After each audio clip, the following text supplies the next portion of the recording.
우리 시간에 내 안을 보시는 하나님이라는 제목으로 셀라이프 오늘 말씀 통해 은혜가 함께 하기를 바랍니다.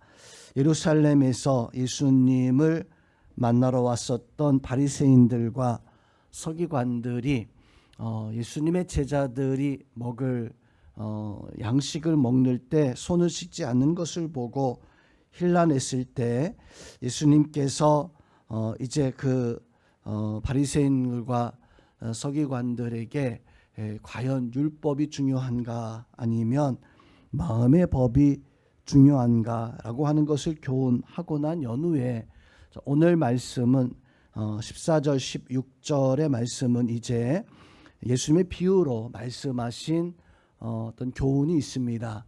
사람의 입으로 들어가는 것이 사람을 더럽게 하는 것이 아니고 사람의 입에서 사실 나오는 것이 사람을 더럽게 한다라고 하는 교훈의 말씀을 하고 난 연후에 이제 이 바리새인들이 떠나가고 이제 예수님이 제자들과 함께 있었을 때 제자들이 그 비유의 뜻이 무엇인가 묻게 되어집니다.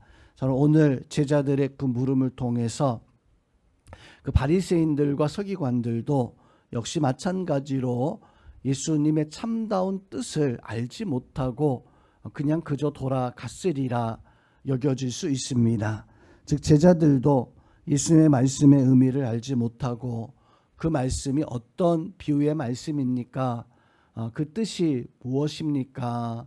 당시 사람들은 정결해야지만이 부정하지 않아야지만이 그래서 먹는 것도 정결한 음식이 따로 있고 부정한 음식이 따로 있어서 그것을 구분하고 또 정결한 음식을 먹을 때에도 내가 정결해야지만이 바로 그 음식이 부정하지 않다, 정결하다라고 이렇게 생각을 했었던 것입니다.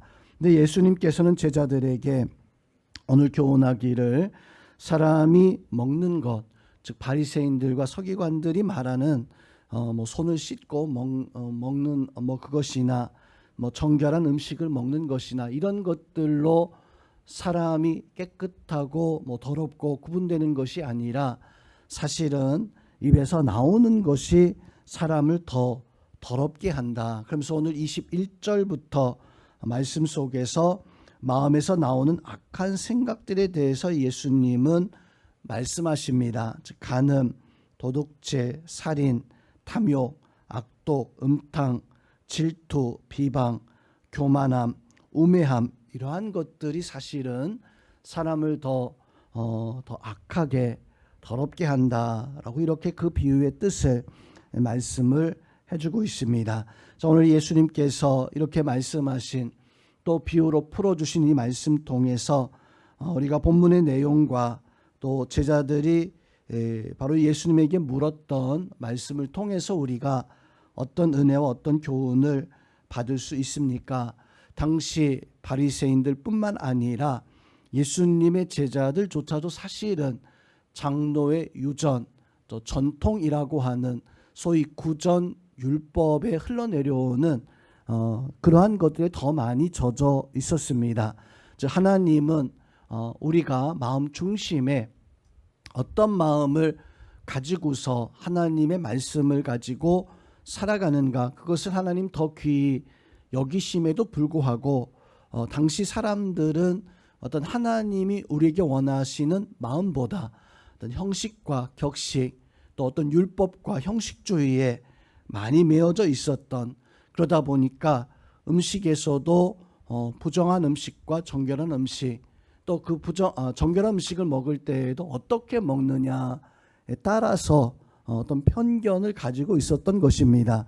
실제로 예수님의 제자들조차도 베드로 사도가 고넬료의 집에 갈 때에 예수님께서 베드로에게 바구니에 온통 부정한 것을 담아서 주었을 때 베드로가 그것을 기겁하면서 놀라합니다. 이것은 도무지 먹지 못할 것인데 왜 이것을 먹으라고 하느냐라고 이렇게 속으로 이것은 먹을 수 있는 것이 아닙니다 라고 이렇게 거절하는 어떤 이런 모습을 가지고 있었을 때 이제 하나님께서 베드로에게 내가 정결하다 하는데 내가 무슨 이유로 너는 그것을 부정해서 먹지 못한다 하느냐. 바로 그 교훈을 통해서 하나님은 우리에게 오늘 말씀과도 빗대어서 살펴볼 수 있습니다. 즉 우리의 어떤 생활 속에서 나타나는 모습과 또 우리가 무엇을 먹고 어떻게 행하느냐에 따라서 우리가 정결해지고 깨끗해지는 것이 아니라 사실은 하나님이 인정해 줘야지만이 우리가 정결하다고 우리가 깨끗하다고 아무리 우리가 노력해서 내가 정결함의 어떤 모습을 가지려고 한들 하나님이 그것을 인정하지 아니하면 그건 결코 하나님 앞에 바른 온전한 모습이 아닐 것입니다. 그래서 오늘 예수님께서는 우리에게 외적인 상황보다도 마음의 중심, 그 중심을 보신다라고 하는 것을 말씀 속에서 우리에게 증거해 주고 있습니다. 당시에는 그 유대 전통이, 유대 율법이 무척이나 강조되고 있었던, 심지어 예수님의 제자들 초대교회에서조차도 율법, 할례가 무척이나 강조되어지고 할례 없으면 율법을 지키지 아니하면 그것을 온전하지 못하다라고 이렇게 여겼었는데 성도님 오늘 이 말씀 통해서 우리는 하나님이 우리에게 원하시는 것이 무엇인가? 하나님은 내가 어떤 형식과 어떤 절차를 지키는 것보다 더 중요한 것은 하나님은 우리의 마음 중심을 보신다. 우리 시간 우리 이 자리에 나와 있는 우리 성도님들은 하나님 우리의 마음 중심을 보시기에 내가 하나님 앞에 어떤 것을 더 중요하게 여겨야 되는가, 어떤 것을 쫓고 살아가야 되는가 깨닫고 무엇보다도 하나님 앞에 우리의 마음을 하나님을 향할 수 있는 그런 은혜와 역사가 우리 성도들 속에 함께하기를 주님의 이름으로 축원함을 드립니다. 특별히 오늘 말씀 속에서 우리는 영적인 분별함이 있어야 됩니다.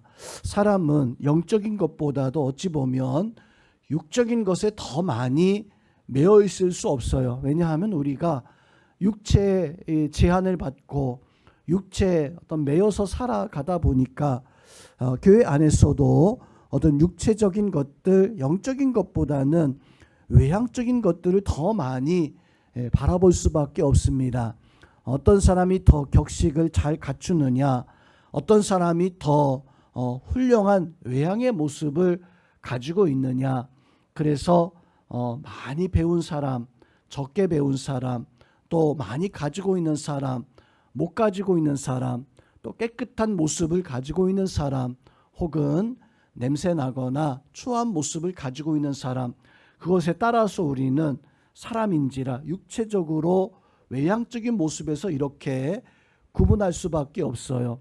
근데 이 예수님을 보니까 예수님은 가난한 자, 병든 자, 귀신 들린, 또 창녀나 나병 걸린 이러한 사람들, 그러다 보니까 심지어 사람들이 말하기를 예수님은 창녀의 또 이제 세리들의 친구다라고 이렇게 말하는, 예수님 보고 그 모습만 보고 깎아내렸던 거예요. 근데 예수님은 정말로 마음에 하나님을 사랑했던 사람들, 율법이 아니라 마음에서부터 하나님을 쫓았던 그런 사람들에게 더 은혜와 더 역사를 베풀었던 것을, 그것을 깨닫게 되어집니다. 우리 새벽의 시간 우리가 하나님 앞에 오늘 말씀 통해서 가져야 될 모습이 무엇인가? 하나님은 우리 외면적인 모습보다 먼저 내 마음의 모습이 하나님을 향할 수 있는, 하나님을 정말로 사랑하고 그 사랑의 모습이 나의 겉사람의 모습을 통해서 드러나고 실천할 수 있는 우리 성도님들이 다 되어질 수 있기를 주님의 이름으로 축원드립니다. 그래서 시편 51편 10절 말씀에서 보니까 주여 내 마음을 씻어주시고 나에게 정한 마음을 창조하시며 내 영을 새롭게 하여 주옵소서. 자, 시편 기자는 찬송하면서 하나님 내가 새로워지길 원합니다. 내 마음을 씻어주시고 나에게 정한 마음과 또 내 영을 새롭게 하여 주옵소서. 그 찬송의 고백이 무엇입니까? 바로 내 겉모습이 아니라 하나님 내 마음 중심이 하나님을 향합니다. 우리 성도님들도 겉사람이 참 중요합니다. 사람들에게 인정받기 위해서 그래야 됩니다. 그렇지만 하나님 앞에서는 우리의 겉사람보다 내 마음 중심이 정말로 하나님을 향하고 하나님 앞에 귀히 여김 받을 수 있는 마음에서부터 하나님을 사랑하고 하나님 앞에 칭찬받는 내 중심이 하나님 향한 하나님의 칭찬받는 우리 모든 성도님들 되시기를 주님의 이름으로 축원드립니다.